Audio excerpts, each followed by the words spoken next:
Assalamualaikum warahmatullahi wabarakatuh. Selamat pagi Bapak Ibu. Alhamdulillah, kita ucapkan puji dan syukur kepada Allah Subhanahu wa taala yang telah memberi kita kesempatan dan kesehatan sehingga kita dapat berkumpul di ruangan ini dalam rangka kegiatan diseminasi pemahaman dan penerapan budaya positif. Dan tak lupa juga kita ucapkan salawat dan salam kepada junjungan kita Nabi besar Muhammad SAW beserta keluarga, sahabat dan kerabat beliau sampai akhir zaman. Sebelumnya saya ingin berpantun dulu untuk Bapak Ibu. Berakit-rakit ke hulu, berenang-renang ke tepian. Saya ucapkan terima kasih dahulu atas kehadiran Bapak Ibu sekalian. Terima kasih banyak Bapak Ibu telah meluangkan waktunya sehingga dapat berkumpul di sini. Adapun yang ingin saya paparkan hari ini yaitu tentang diseminasi pemahaman dan penerapan budaya positif yang merupakan salah satu bagian tugas saya sebagai calon guru penggerak untuk mendiseminasikan pemahaman saya terkait tentang budaya positif. Nah, sebelum memulai, adakah yang pernah mendengar tentang budaya positif? Oke, silakan Pak Lilik. Ada sudah berkas juga ya.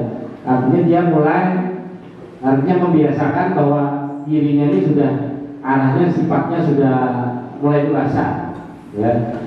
Jadi penekanannya bukan masalah sanksi atau apa ya, pemahaman. Nah di sini yang mungkin sebagian orang ya mungkin ada dulu juga ya, mungkin berpikiran ya, karena saya menilai juga sifat-sifat siswa atau perilaku siswa ini pertama didasari oleh lingkungan keluarga, yang kedua ekonomi ya, yang ketiga pola asuh di guru juga ya. Kadang-kadang tanpa sadar ya mungkin kita ingin menertibkan siswa atau apa, kadang-kadang kita menekan siswa ya, sedangkan siswa tersendiri sebetulnya ingin juga bersifat positif, tetapi karena keadaan ekonominya maka dia artinya pura-pura tidak mendengarkan padahal paham. Contoh ya, mungkin ada anak yang celananya mungkin gantung. Setelah kita datang ke rumah papa, kita lihat ya kan, orang tuanya yang laki-laki tidak bekerja, yang ibunya bekerja mungkin membantu, mungkin ya dapur lah juga membantu. Ya dari segi ekonomi memang kurang ya. Kadang-kadang kita melihat sisi ya kan, oh ini harus tertib ya kan, celananya kok pensil menggantung ya. Kita menekan siswa, sedangkan mereka sendiri untuk meminta orang tua kan karena kehidupan sudah mepet ya kan, mungkin gak enak ya. Akhirnya apa, kesannya lalu menertibkan pun kesannya mantul, di hari-hari ini juga mantul ya. Lalu guru kadang-kadang ya mungkin saya kadang-kadang juga ngomel-ngomel, marah-marah ya, mungkin sudah psikologis akan ini berpengaruh juga. Nah ini yang nantinya ya tanpa sadar kita artinya memasang image di kepala siswa ini bahwa dia ini siswa yang bermasalah. Jadi yang timbul perilakunya pun belakangan juga masalah juga ya. Karena dia berimage dirinya ini sudah negatif duluan ya, sakit dulu lah, dimarahin lah apa. Nah jadi untuk menimbulkan budaya positif sendiri sulit akhirnya. Nah karena kita kecenderungan melihat oh ya ini siswa ini seperti ini ya, seperti ini. Kita tidak melihat mungkin sudut pandang ekonominya, sudut pandang keluarganya ya kan. Kita berorientasi kepada mungkin aturan tertib. Nah kan kadang-kadang kita selalu beralasan hal seperti ini adalah tanggung jawab orang tua ya kan. Masa tuh orang tua tidak punya memfasilitasi anak-anak, kita berpikiran seperti itu. Tapi anak pun mungkin berpikiran sama ya kan. mungkin kehidupan ekonominya yang mepet ya kan, mungkin dia nggak enak juga kita sama orang tua, mungkin kalau minta sama orang tua juga untuk makan aja sulit ya kan. Nah ini yang kadang-kadang bertentangan, akhirnya apa yang timbul adalah mungkin kalau siswanya penampilannya kurang apa gurunya marah ya kan, atau ini kamu ini seperti ini ya diperingatkan ya, tapi besok-besoknya balik lagi ya pakai celana yang sama ya. Akhirnya apa, lalu timbul ini so ini anak ini pasti nakal ya kan. Nah dia juga artinya di dalam dirinya juga pasti sudah punya pemikiran bahwa dia ini artinya tidak disukai guru ya. Akhirnya apa, perilaku yang lain akhirnya kesannya lalu negatif semua ya. Nah ini yang kadang-kadang menimbulkan budaya positif itu sulit, itu kendala-kendalanya ya. Kendalanya dalam artian kita tidak melihat dari sudut pandang ekonomi keluarga, lingkungan keluarga ya, habis sudut pandang guru segala apa. Nah hal-hal tersebut yang mempengaruhi sudut pandang kita sehingga budaya positif ini sulit untuk diterapkan ke siswa. Itu aja Bu, terima kasih. Terima kasih banyak Pak Lili, jawabannya sangat bagus dan lengkap ya. Tepuk tangan dulu untuk Pak Lili ya. Benar sekali apa yang disampaikan oleh Pak Lili. Nanti kita jabarkan di mana Bapak tadi mau jabarkan tentang latar belakang seorang untuk berperilaku. Kemudian ada juga Bapak menyinggung masalah perkembangan anak. Kemudian Bapak menyinggung bahwa di situ bagaimana penerapannya ini jadinya sulit seperti itu tanpa melihat hal-hal yang nyata. Nah selanjutnya nanti kita paparkan dari dalam lagi Bapak. Nah kemudian sebelum mulai tadi bentuk pemanasan dari Pak Lili, kita masuk, ini bagian dari juga penerapan disiplin positif. Nah hari ini anggap aja di ruangan ini adalah kelas kita. Nah untuk menerapkan disiplin positif, coba kita buat kesepakatan kelas ya. Oke. Kira-kira apa kesepakatan yang Bapak Ibu inginkan hari ini?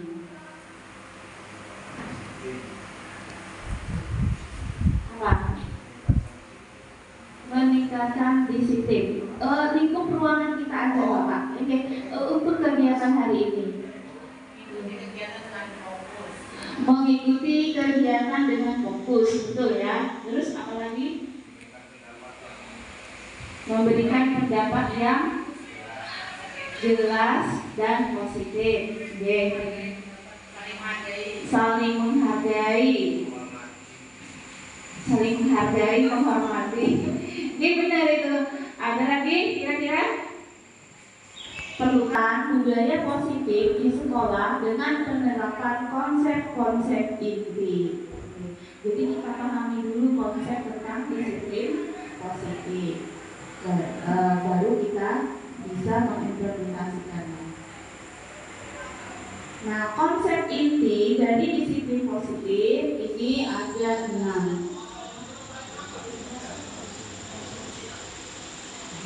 Yang pertama, disiplin positif dari nilai kebajikan universal. Mohon maaf, Yang kedua, teori motivasi, hubungan dan penghargaan. Yang ketiga, keyakinan kelas. Yang keempat, kebutuhan dasar manusia dan dunia berkualitas. Yang kelima, 5 posisi kontrol. Dan yang keenam, segitiga restitusi. Yang pertama, disiplin positif dan nilai-nilai kebajikan. Nah, Ibu masih ingat tidak permainan yang waktu itu Bu Fitri jadi narasumber?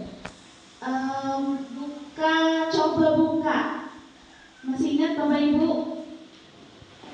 Yang satu, yang sama-sama menggenggam tangan. Ya, bagaimana caranya menghargai diri sendiri dengan nilai-nilai yang mereka percaya.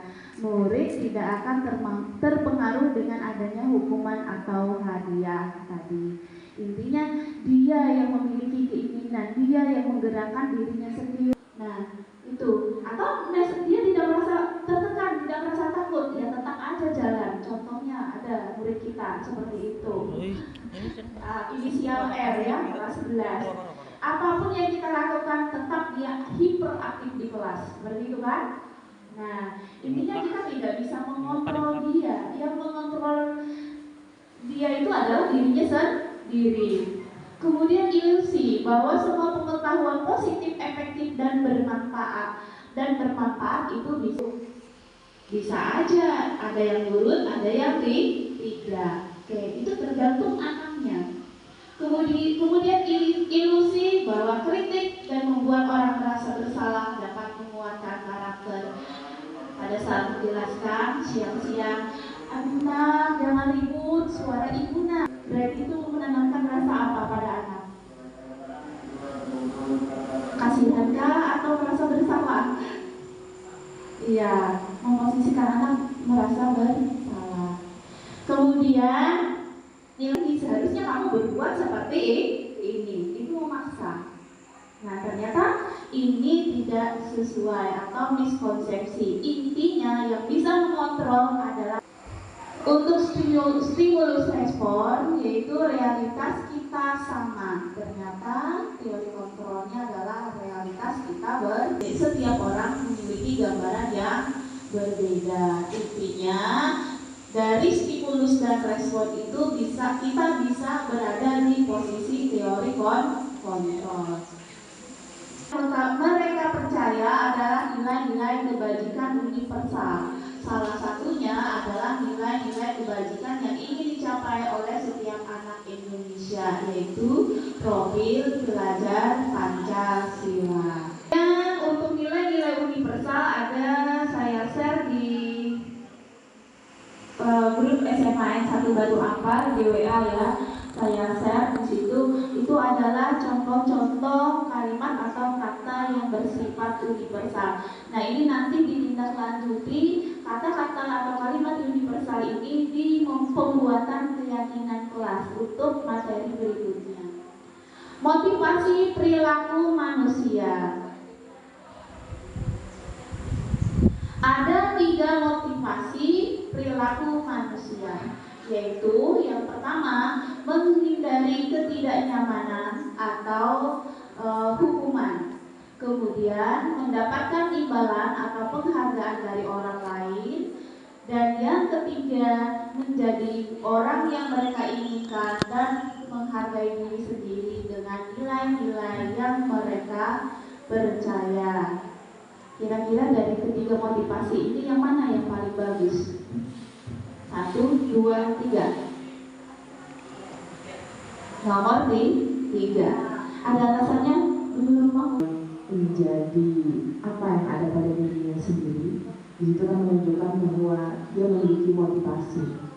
Sehingga itu adalah salah satu hal yang kita sebagai guru berharap bahwa dia percaya dengan kemampuan yang dia miliki. Sehingga itu adalah bentuk dia juga menghargai dari kemampuan yang dia miliki. Mungkin seperti itu. Ya, terima kasih banyak Bu Nurul Mahbubah. Bagus sekali apa yang disampaikan oleh Bu Nurul Mahbubah. Jadi yang paling bagus itu memang di yang paling bawah di nomor 3. Coba kita lihat lagi. Guru dapat murid terdorong oleh motivasi untuk menghindari hukuman atau mendapatkan penghargaan, maka motivasi pada anak masih bersifat eksternal. Ya. Kemudian seharusnya guru berupaya membangun motivasi internal agar siswa menjadi pribadi yang menghargai diri sendiri dengan nilai-nilai yang mereka percaya. Seperti tadi yang sudah disampaikan oleh Ibu Nurul Mahbubah. Untuk itu, sebagai pendidik perlu menghindari hukuman dan penghargaan untuk mengurangi motivasi eksternal pada murid, karena motivasi eksternal ini bersifat nanti jangka waktunya pendek ya, sedangkan yang internal itu bisa sepanjang hayat atau berjangka waktu panjang.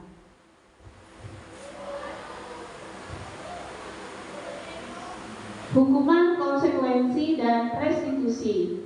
Tindakan terhadap pelanggaran umumnya adalah hukuman dan konsekuensi. Untuk menemukan disiplin positif, maka yang dilakukan adalah restitusi, yaitu proses menciptakan kondisi bagi murid untuk memperbaiki kesalahan mereka. sehingga mereka bisa kembali pada kelompok mereka dengan karakter yang lebih baik. Oke, di sini ada beberapa kalimat. Bapak Ibu bisa memilih dari kalimat tersebut apakah itu bentuk hukuman atau konsekuensi. Yang nomor 1, mencatat 100 kali di dalam buku kalimat, saya tidak akan terlambat lagi karena terlambat sekolah. Kira-kira apa itu? Hukuman atau konsekuensi? Bisa. Ibu Siti Murtia? Yang nomor 1, hukuman atau konsekuensi? Benar sekali, hukuman ya. Yang kedua, lari mengelilingi lapangan basket 2 kali, hukuman. Betul. Berikutnya, membersihkan coretan yang dibuat. Betul. Konsekuensi. Kemudian murid diminta untuk push up. Ya, hukuman. Mengganti kertas, konsekuensi. Berjemur di lapangan basket, hukuman. Murid diminta bertelanjang kaki. Kalau ada menghasil waktu, ya Pak Andi. Ya benar ya Pak Andi ya. Kalau siswanya pakai sendal, disuruh jangan pakai apapun dan jangan pakai alas kaki. Itu adalah bentuk hukuman. Kemudian terlambat hadir pembelajaran dari 15 menit, hukuman atau konsekuensi? Mengganti waktu dia. Iya, konsekuensi.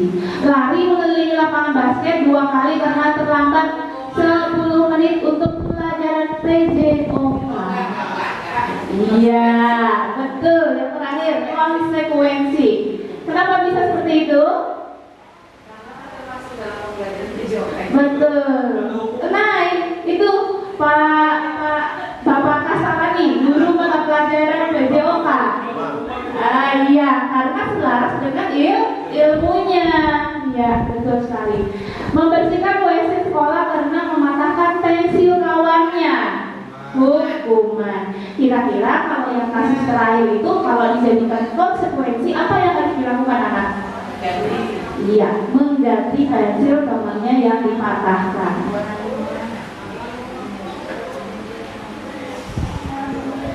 Identitas gagal, hukuman. Identitas sukses, disiplin. Itu konsekuensi dan restitusi. Kita sangat dekat dengan hukuman, ya. Saya juga seperti itu. Dan mudah-mudahan dengan mendapatkan materi ini kita bisa pelan-pelan untuk menyesuaikan apa yang menjadi pemikiran, dasar pemikiran dari belajar negara.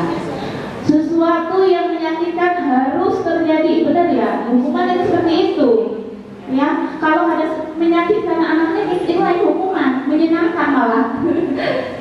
Kemudian konsekuensi, sesuatu harus terjadi.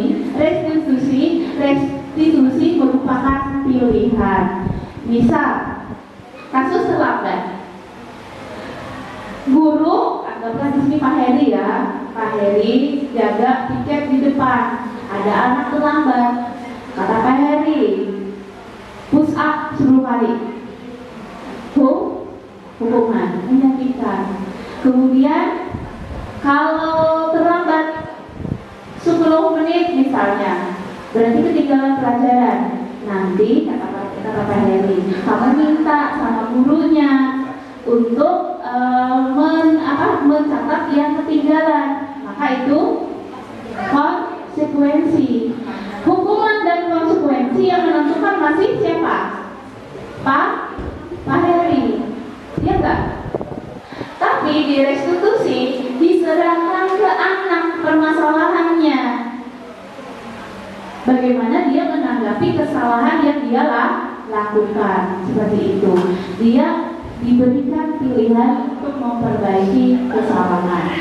Kita sebagai guru membimbing anak. Masih. Nah, ini ada kasus, silakan Bapak Ibu baca.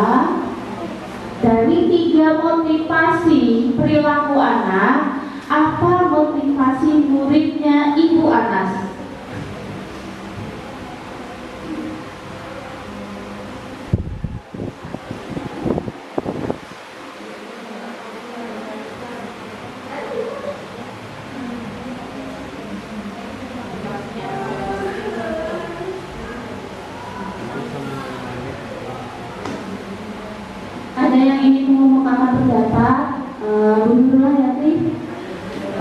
Belum? Siapa? Pak Kasta. Tidak ada yang salah Bu Guru Berhati. Kemukakan pendapat Ibu. Jadi Ibu Anas itu memberi bintang. Oke. Nah, tadi ada 3 motivasi perilaku. Yang pertama karena takut atau tidak nyaman, dari tidak nyaman.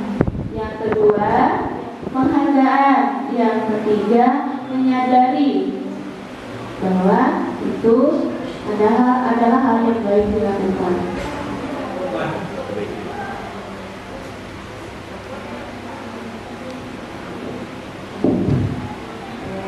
Menurut pendapat saya, apa yang dilakukan Bu Anas merupakan sebuah perubahan dalam pembelajaran yang beliau ini, dan itu sebagai motivasi untuk anak bersikap disiplin dengan harapan pembelajaran bisa berjalan dengan baik. Cara yang dilakukan Bu Ana sangat bagus menurut saya, dengan memberikan stiker bintang sehingga memotivasi anak-anak untuk melanjutkan sebanyak mungkin. Itu pendapat saya, Bu. Terima kasih Bu Nurul, pendapat yang sangat bagus. Ada lagi yang ingin menyampaikan pendapatnya?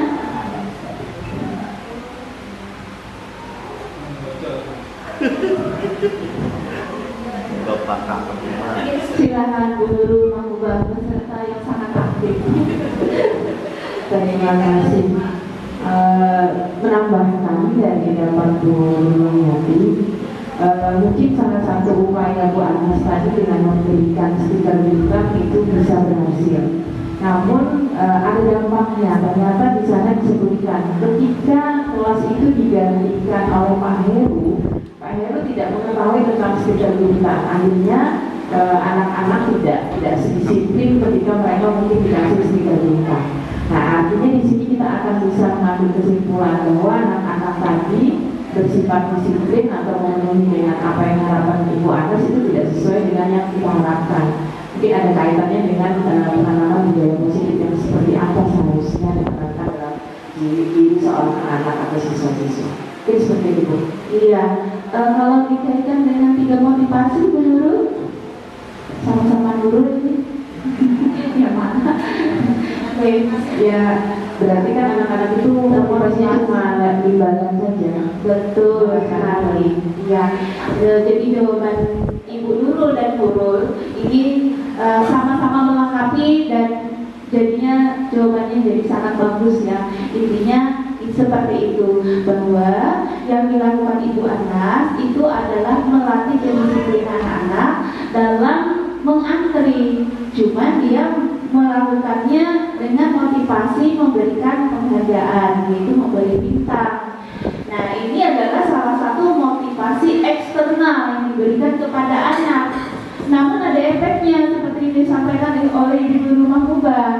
Ternyata pada saat gurunya yang lain yang jaga dan tidak tahu tentang peraturan itu, dia kembali ke sikap awal. Artinya Ibu Anas kalau bisa kita simpulkan masih belum berhasil menanamkan budaya positif pada anak tersebut, karena kebiasaan diberikan penghargaan, tidak disadarkan bahwa perbuatan budaya antri itu adalah hal yang memang harus yakini, dikerjakan ya, meyakini nilai-nilai kebajikan, salah satunya mengantri tadi. Oke. Terima kasih. Sudah. Dihukum oleh penghargaan, Ulut mendapatkan materi ini kaget, kok penghargaan bisa menghukum? Kadang-kadang karena kita itu berakar dari ibaratnya dari kecil sampai kita dewasa dan sampai ulun mendapatkan ini, yang namanya hukuman, penghargaan itu sangat dekat. Tapi pada saat kita diberikan solusi lain, ada gejolak dalam diri ya. Tapi kita intinya harus melakukan perubahan dalam paradigma penanaman disiplin positif. Penghargaan merusak hubungan. Ada yang punya pengalaman tidak? Nah, Iya. Silakan. Pengalaman seperti apa? Untuk sendiri punya pengalaman. Ya, penghargaan berusaha hubungan. Jadi gini, karena kita di kelas itu terbiasa aja yang mengenal yang hanya ini. Nah, pokoknya segala bentuk penghargaan. Jadi ketika kita tidak memberikan penghargaan itu lagi, kita tidak memberi respect terhadap apa yang kita perintahkan. Itu pernah sih mengalami yang itu dulu. Ketujuh dulu melihatnya kan ada reward Ya. nah, ternyata setelah reward itu di stop, antusias itu berkurang. Jadinya sikapnya yang dulu senang ke gurunya itu, hubungan yang dulu mulai nyaman dengan guru itu akhirnya kayak berkurang. Udah begini juga gitu. Jadi itu kan salah satu contoh atau salah satu pengalaman bahwa penghargaan itu merusak hubungan. Yang disampaikan Bu Fitri, merusak hubungan guru dengan siswa. Dia malas-malasan mengerjakan tugas.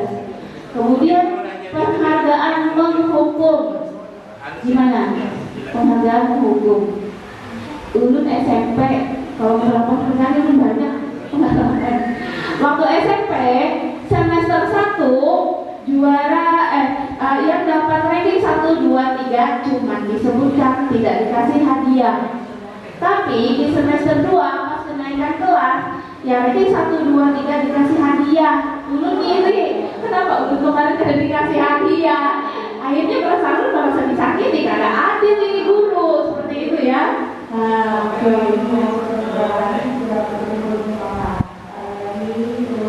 Restitusi menanam disiplin positif pada murid, bukan untuk menebus kesalahan, namun belajar dari kesalahan. Memperbaiki hubungan, tawaran bukan paksaan, menuntut untuk melihat dalam diri, mencari kebutuhan dasar yang mendasari tindakan, fokus pada karakter bukan tindakan, menguatkan, fokus pada solusi, mengembalikan murid yang berbuat salah pada kelompoknya. Ini nanti diterangkan lebih lanjut pada segitiga restitusinya. Keyakinan sekolah atau kelas. Biasa kita mengenal peraturan kelas. Kenapa harus peraturan? Kenapa harus peraturan? Kenapa peraturan diganti keyakinan, Bu? Apakah boleh peraturan? Boleh. Untuk contohkan, tata tertib lalu lintas. Salah satunya adalah pengendara harus menggunakan helm. Itu tata tertibnya, benar gak Bapak Ibu? Kalau orang hanya mentaati tata tertib, apabila ada polisi, dia pakai helm. Tapi pada saat tidak ada polisi, kira-kira apa yang dilakukan? Tidak pakai helm. Berbeda misalnya pada saat kita meyakini suatu nilai. Nilai apa? Keselamatan. Ya enggak? Oh, kalau nggak pakai helm, takut nanti ada apa-apa di jalan. Kebetulan karena dia meyakini suatu nilai, yaitu nilai keselamatan. Nah, itu dari inti dari membuat keyakinan ke kelas. Atau pada saat kita kena COVID kemarin, yang menggunakan masker itu kan ada peraturannya oleh pemerintah. Tapi pada saat misalnya tidak diawasi, bisa jadi atau tidak ada teguran, bisa jadi dia tidak menggunakan masker. Tapi pada saat menyadari supaya tidak sakit dan berakibat fatal, maka dia menggunakan masker tanpa diawasi. Itu nilai keyakinan. Guru berperan dalam mewujudkan keyakinan bersama, baik di sekolah maupun di kelas maupun di sekolah, melalui kesepakatan antara guru dan murid. Keyakinan tersebut berupa pernyataan universal yang mudah diingat dan dipahami. Kalau kata tertibnya adalah keselamatan, seperti itu. Nah,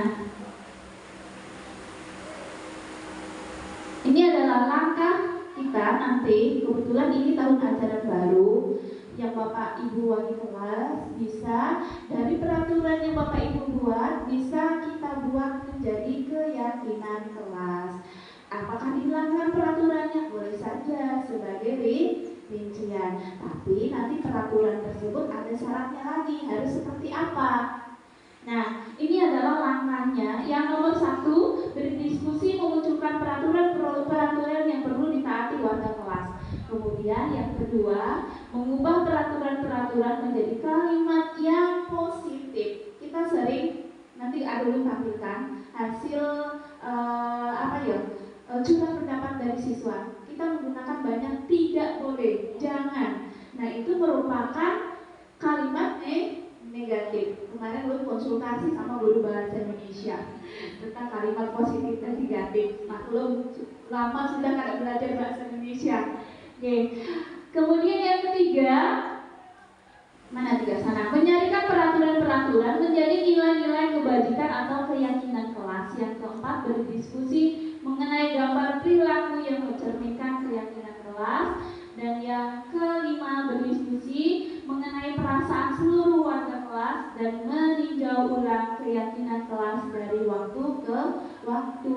Bisa aja keyakinan kelas terus misalnya sudah tercapai keamanan, oh bisa kita ganti ke nilai yang lain yang sering terjadi pelanggaran.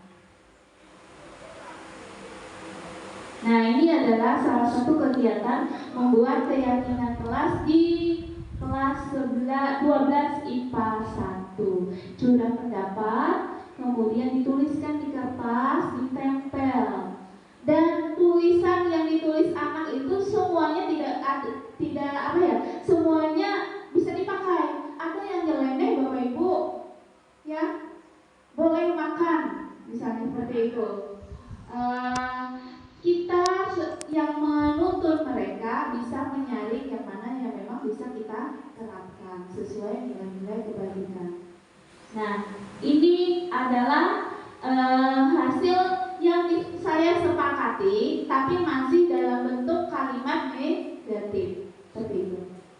Tidak boleh ribut kepala, tidak boleh tidur pada saat jam pelajaran. Nah, dan seterusnya.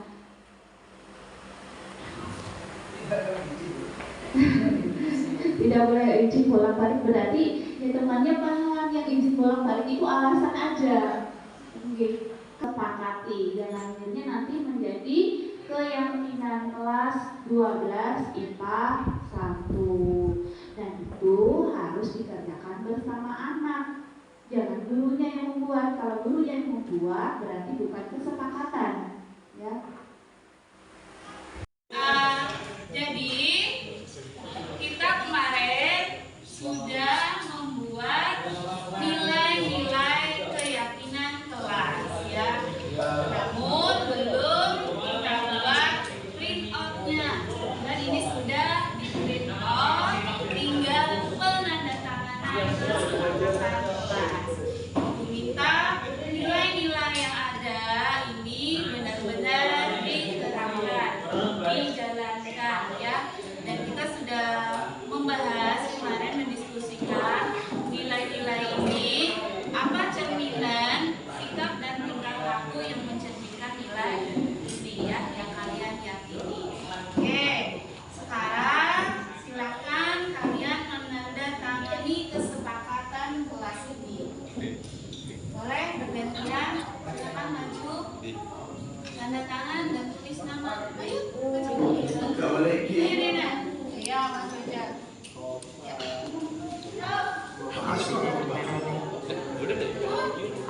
Orang 3/4 boleh ada sekalian.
Pakai nama ya, tanda tangan dan nama. Ada satu tanda tangan yang nggak ada namanya.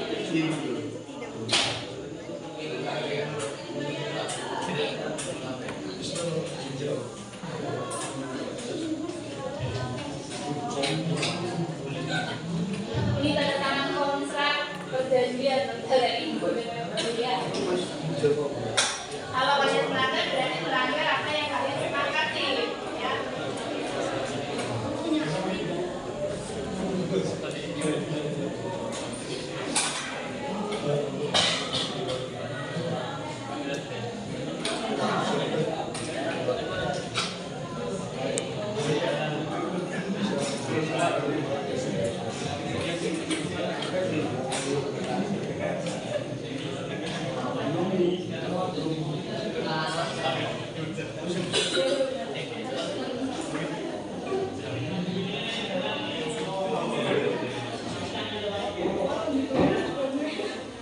Oh iya, ikut kelas kalau ada lagi.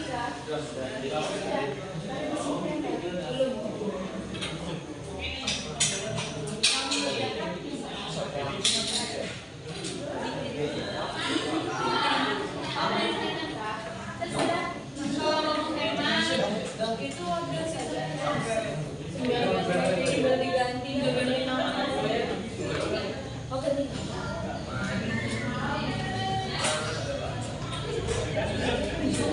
Tadi yang lain maju. Awalnya kelas ini.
Kesini bisa ya, Mbak.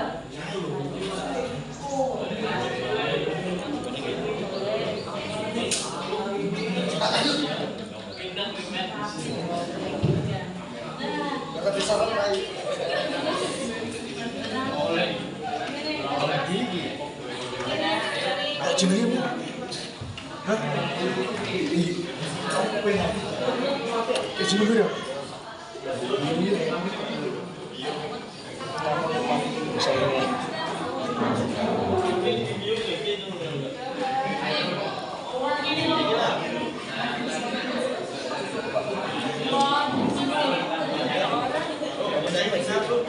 Sini ya Bu.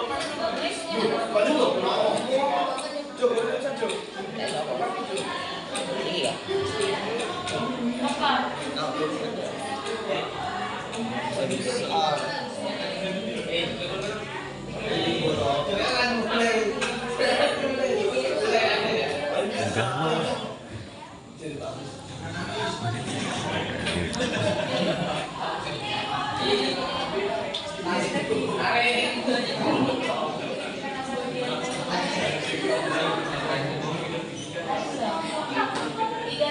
berlama. Kita belajar dan datang tepat waktu.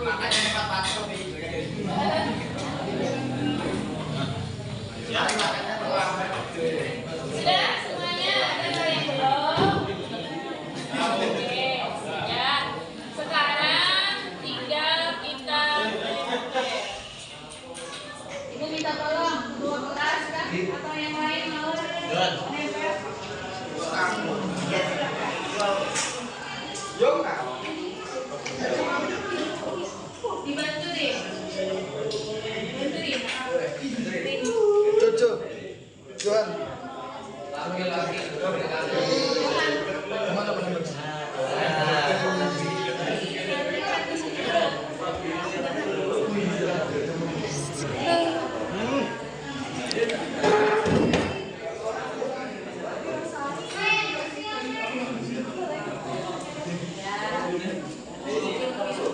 silakan.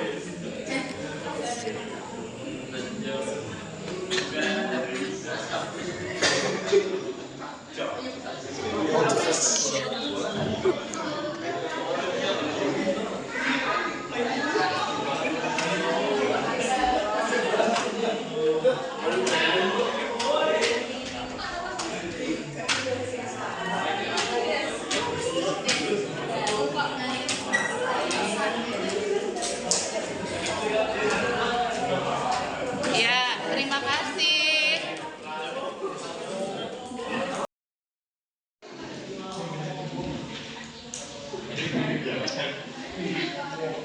Assalamualaikum warahmatullahi wabarakatuh. Saya Wahyu, kelas 12 IPA 1. Posisi saya adalah sebagai ketua kelas. Saya berharap dengan adanya keyakinan kelas dapat membuat kami lebih tertib lagi. Sedangkan perasaan saya sangat senang karena dapat terlibat secara langsung dalam pembuatan kelas. Sekian, terima kasih. Assalamualaikum warahmatullahi wabarakatuh. Perkenalkan, nama saya Nabila Rinisa. Saya siswa dari kelas 12 IPA 1. Perasaan saya setelah membuat kesepakatan kelas ini adalah sangat senang dan merasa telah nyaman karena kita membuatnya secara bersama-sama dan dibuatnya pun atas kesepakatan semua siswa. Saya harap teman-teman semuanya dapat menjalankan keyakinan kelas secara baik agar kelas tetap terasa nyaman. Terima kasih. Nah, ini ulun berkonsultasi masalah tata tertib sekolah kita. Bagaimana Bapak tata tertib? Oh, lanjut aja ke Bapak boleh. Nah, ini berdiskusi sekalian kemarin dengan tim pengembang kurikulum. Tapi tim pengembang kurikulumnya juga merangkap sebagai tim disiplin. Nah, ini Bapak Ibu belum familiar dengan ini ya Bu Nurul Mahmubah, karena ini baru digarap oleh tim disiplin kemarin. Nah, sedangkan peraturan yang kita tempel di kelas sebelum ini itu masih banyak kalimat-kalimat negatif. Tidak boleh datang terlambat. Tidak, ya jangan ya Bapak Heri. Masih banyak kalimat negatif. Nah, ini sudah diperbaiki oleh tim disiplin, sudah menggunakan kalimat positif semua. Cuman belum sampai ke nilai-nilai kebajikan yang bersifat universal. Berarti tugas kita nanti adalah membuat ini dalam keyakinan sekolah yang kita sosialisasikan ke siswa dan kita sepakati bersama. Kalau kita disusun di sini, paling kita nyari acuan-acuannya aja dulu, tapi harus dengan siswa untuk bisa menyepakati. Kira-kira siswa tidak masuk tanpa keterangan, siswa tidak masuk dengan membuat keterangan palsu, tidak masuk tanpa keterangan. Bentuk apa itu kalimat kata universalnya ya?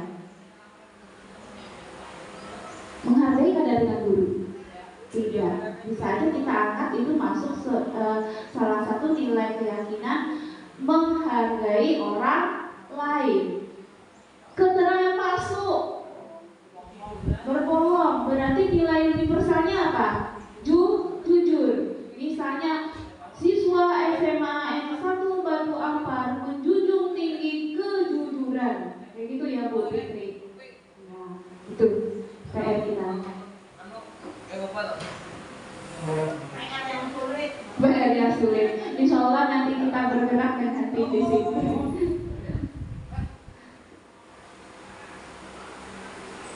Kebutuhan dasar manusia.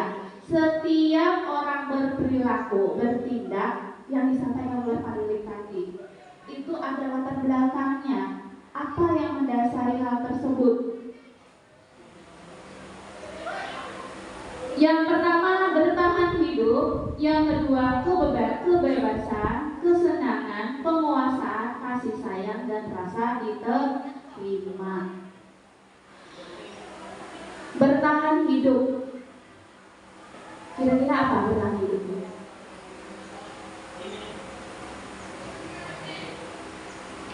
Kalau kadang makan bisa nggak bertahan hidup Pak Heri? Oh, berhari-hari Pak Heri. Itu kebutuhan dasar ya Pak Heri ya. Kalau kadang makan ya intinya lemas letih lesu. Tapi kalau berhari-hari ya tinggal menunggu kabar ya. Kabar apa? Kabar duka. Itu bertahan hidup. Yaitu bisa makan, minum, intinya kebutuhan psikologi dari tubuh. Itu salah satu dasar dari orang berbuat. Pernahlah Bapak Ibu, bukannya pernah lagi, pasti kita sering menemukan kasus. Kenapa mencuri? Karena punya uang untuk beli beras. Berarti dia tahu itu melanggar, tetapi dia terpaksa karena kebutuhannya tidak terpenuhi. Kemudian kebebasan misalnya dalam hal memilih, misalnya memilih, intinya tidak mau dikekang atau ditetapkan. Kamu harus masuk SMA, itu mengekang kebebasan anak. Misalnya anaknya mau misalnya SMK, misalnya begitu ya. Kesenangan yang menyebabkan anak tersebut merasa gembira, senang ya. Itu adalah kebutuhan dasar untuk kesenangan. Penguasaan ini kita diakui, paling pintar, paling jagoan, itu penguasaan. Kemudian atau minta dihargai, dia pintar dalam fisika atau matematika, itu bentuk dari penguasaan atau pengakuan dari lingkungan sekitar. Kasih sayang dan rasa diterima, anak pasti memerlukan hal tersebut. Misalnya anaknya dikucilkan, maka kebutuhan kasih sayang dan diterimanya dia tidak dapatkan. Posisi kontrol. Ada 5 posisi kontrol guru: penghukum, pembuat bersalah, teman, pemantau, dan manajer. Posisi saya,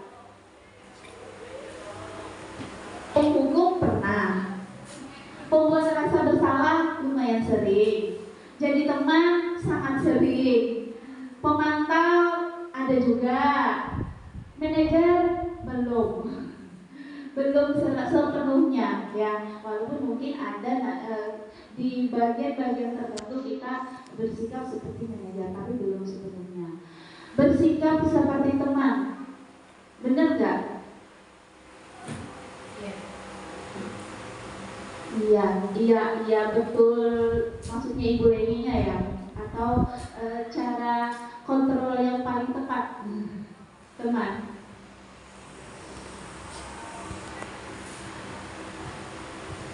Untuk menghukum sudah jelas ya, bisa menggambarkan kalau posisi menghukum. Kayak kita contohkan tadi, menghukum dan restitusi. Ya. Pembuat rasa bersalah, tadi sudah sedikit ulun singgung kayak apa cara membuat siswa itu merasa bersalah kepada diri kita. Kemudian posisi sebagai teman, biasanya sambil bercanda, sambil ya kayak saya dan teman saya. Seperti itu saya menyikapi siswa dalam menyelesaikan permasalahan mereka. Pemantau, beliau sudah pindah, itu menurut ulun dia kuat di pemantau. Masih ingat? Absen kamu sudah segini, kamu sudah ini, ya itu pemantau. Ada contohnya ya Bapak Ibu di tempat kita. Ada nggak Bapak Ibu yang seperti itu? Kalau ulun ada yang seperti itu, kental banget beliau itu posisinya di situ, tapi beliau sudah pindah. Dia kayak disiplin banget. Kamu rinci catatan beliau tentang permasalahan kemudian posisi sebagai manajer. Di mana posisi kontrol Bapak Ibu? Pak Heri di mana? Oh, manajer, hebat Pak Heri. Kalau Bu Mai?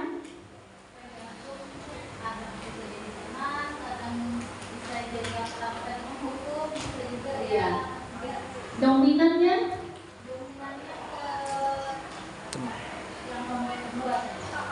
Nomor 2. Oh iya, sama kita Bu Mai. Kalau Bu Siti Murtia? Oke, sampai? Oh, pemantau beliau. Absen kamu nih sudah 10 hari nih gak hadir nih. Ini kamu kemarin sudah dipanggil guru BP nih. Kenapa lagi nih bermasalah nih? Catatannya nih ada di sini nih. Oh, itu Bu Siti Murtia, Ibu Murti.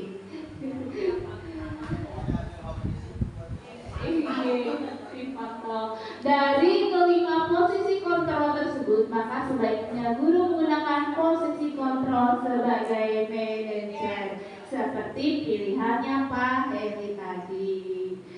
Sebagai manajer, guru melakukan kerjasama dengan siswa, memberi mereka tanggung jawab atas perilaku mereka dan mendukung mereka menemukan solusi atas masalah yang mereka hadapi. Dan posisi manajer mengacu pada restitusi yang memungkinkan siswa menjadi manajer bagi dirinya sendiri dan menciptakan identitas positif serta keberhasilan diri murid.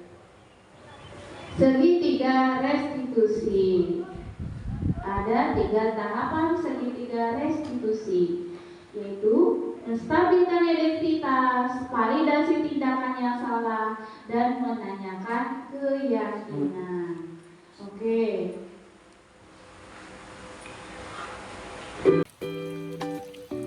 Karya kamu jelek banget lah.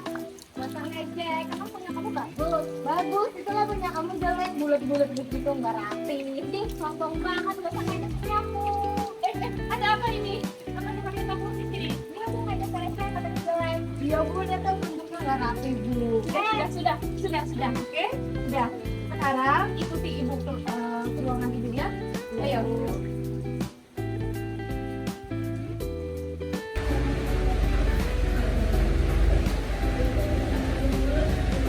Selamat, silakan masuk. Assalamualaikum. Waalaikumsalam warahmatullahi wabarakatuh. Duduk dulu. Oke, Ibu sengaja memanggil kamu ke sini bukan maksud Ibu untuk mencari atau tertarik mencari siapa yang salah, tapi Ibu ingin mencari solusi dari permasalahan ini. Baik Bu, kamu pasti punya alasan melakukan ini. Iya bu, tadi malam menghadap kerja saya, jadinya saya sangat marah. Oh, ya kamu berhak merasa begitu dan kamu harus bangga karena berusaha melindungi hal yang berkaitan dengan kamu. Iya bu, terima kasih. Nah, sekarang coba kamu pikirkan apakah yang kamu lakukan tersebut sudah sesuai dengan keyakinan kita. Sudah bu, sekarang seharusnya saya tidak perlu melakukan kekerasan dan tidak bersabar.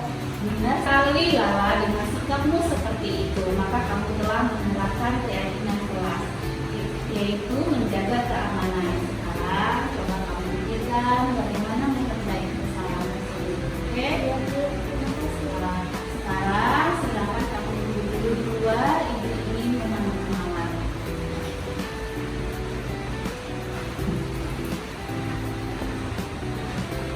Mawar, Mawar, silakan masuk Mawar.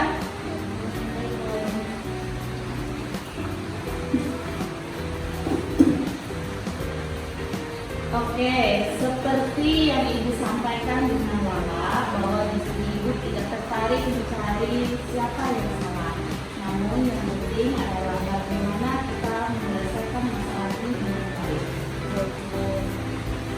Kita tahu bahwa tidak ada manusia yang sempurna. Setiap orang pasti melakukan kesalahan, ya kan?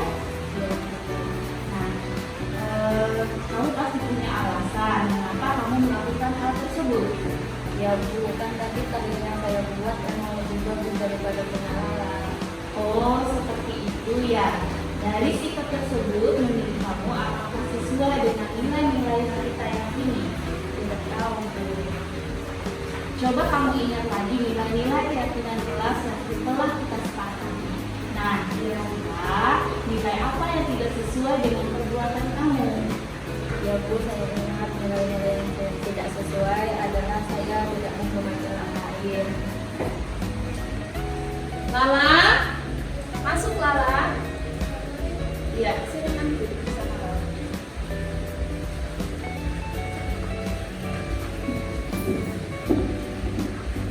Nah, sekarang silakan kalian berdua berbicara mengenai permasalahan tadi ya. Silakan. Maaf ya, tadi aku udah dorong kamu, makanya tadi berbalik emosi. Ya, aku juga minta maaf udah ngejek kalian aku. Ya, apa-apa, aku minta maaf. Ya. Nanti sekali. Assalamualaikum warahmatullahi wabarakatuh. Nama saya Nur Anissa Afa dari kelas 12 IPA 1. Perasaan saya sangat senang diajak berdiskusi dengan Ibu Leni untuk membicarakan perbuatan yang saya lakukan terhadap Mawar. Dari diskusi tersebut saya mendapatkan pelajaran bahwa seharusnya saya bersabar dan tidak gampang terpancing emosi. Dengan begitu keamanan kelas tetap terjaga. Assalamualaikum warahmatullahi wabarakatuh. Nama saya Nurindah Mawadi dari kelas 12 IPA 1. Perasaan saya sangat lega karena kesalahan saya dapat diselesaikan dengan berdiskusi bersama Ibu Leni. Dari diskusi tersebut saya menyadari bahwa perbuatan saya tidak sesuai dengan keyakinan saya, yaitu menghormati dan menghargai orang lain. Nah, ini mulai penerapan dari segitiga restitusi.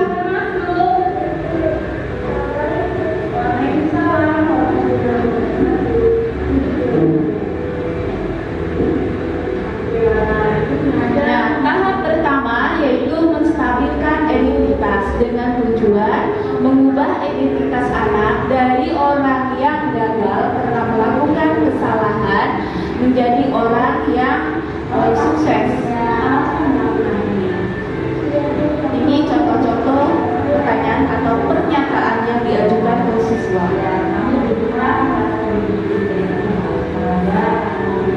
Nah, ini sudah tahap kedua, validasi tindakan yang salah dengan tujuan memenuhi kebutuhan dasar dari anak. Nah, ini yang terakhir, menanyakan keyakinan. Jadi kita menghubungkan keyakinan yang anak miliki ke kesalahan yang dia lakukan, baik itu keyakinan kelas maupun keyakinan yang ada dalam keluarganya.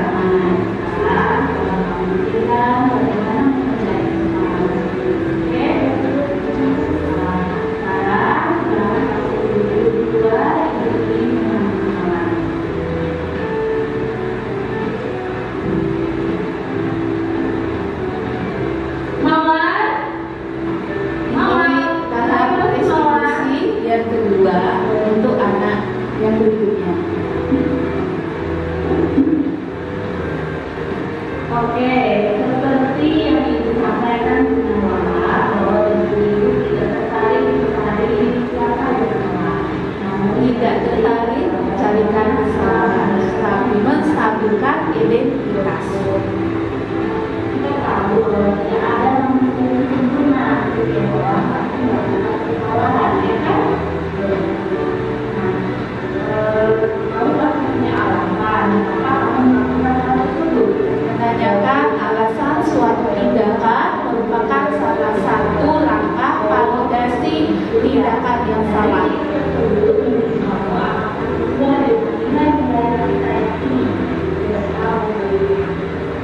Coba menanyakan keyakinan. Nah, kira-kira nilai apa yang tidak sesuai dengan perbuatan kamu? Jadi, nilai yang tidak sesuai adalah saya tidak menggunakan hadir. Lala, masuk Lala. Ya.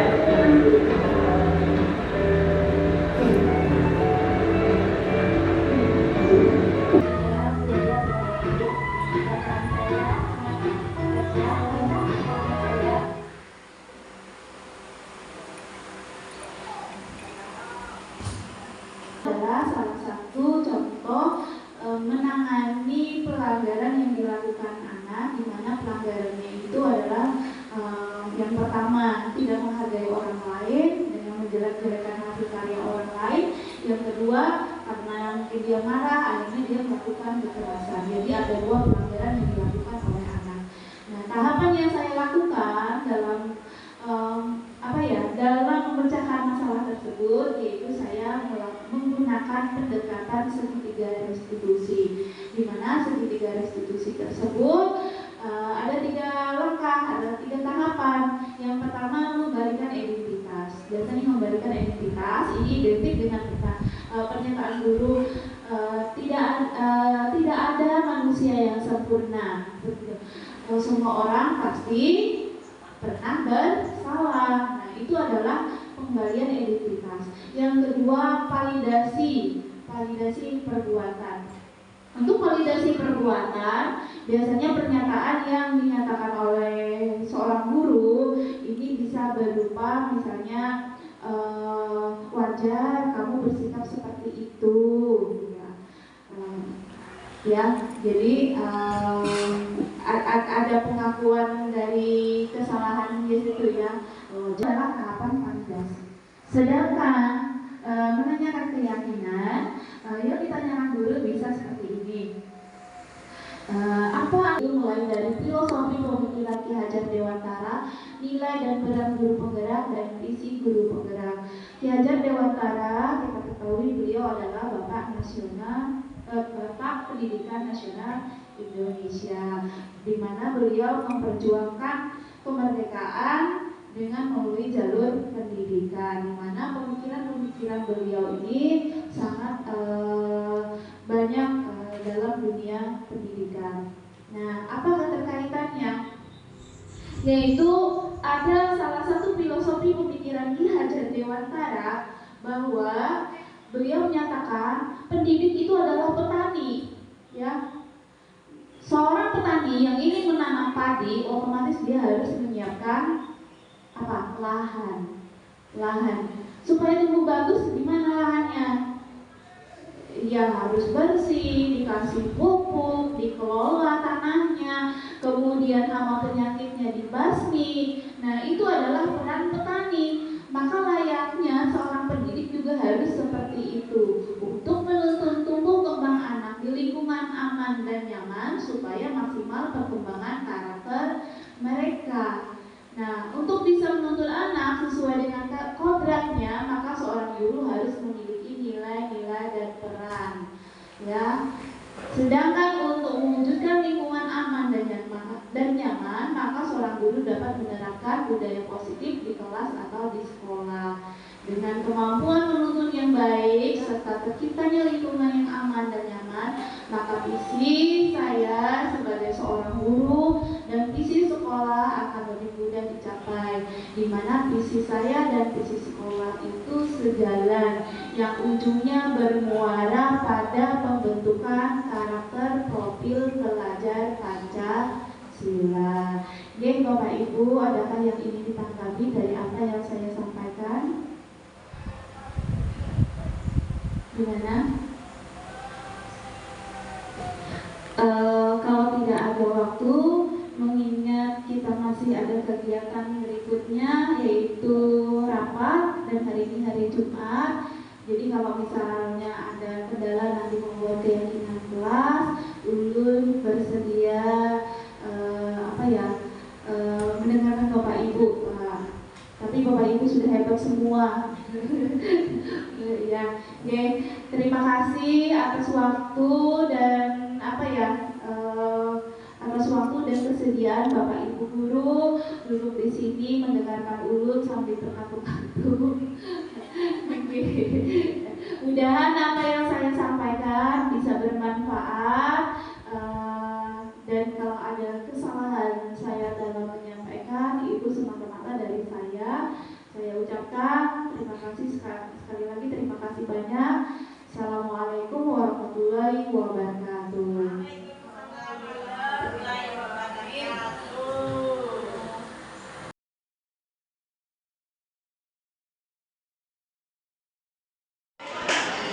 Assalamualaikum warahmatullahi wabarakatuh. perkenalkan nama saya Linda Daryati. Sekarang diamanai sebagai Wakil Kepala Sekolah Bidang Kurikulum di SMA Negeri 1 Pada kesempatan ini saya ingin memberikan respon terhadap apa yang sudah disampaikan Ibu Leni ketika melakukan diseminasi kemarin di sekolah kami mengenai pemahaman dan penerapan budaya positif di sekolah. Kami selaku guru senang sekali mendapatkan materi seperti itu, di mana beliau memaparkan budaya positif di sekolah, kemudian segitiga restitusi, dan juga kemarin posisi kontrol. Kami sangat berharap apa yang sudah disampaikan oleh Ibu Leni Zubaida itu menginspirasi dan guru-guru kami di sekolah bisa menerapkan apa yang sudah disampaikan sehingga sekolah kami menjadi sekolah yang memiliki budaya positif yang bagus.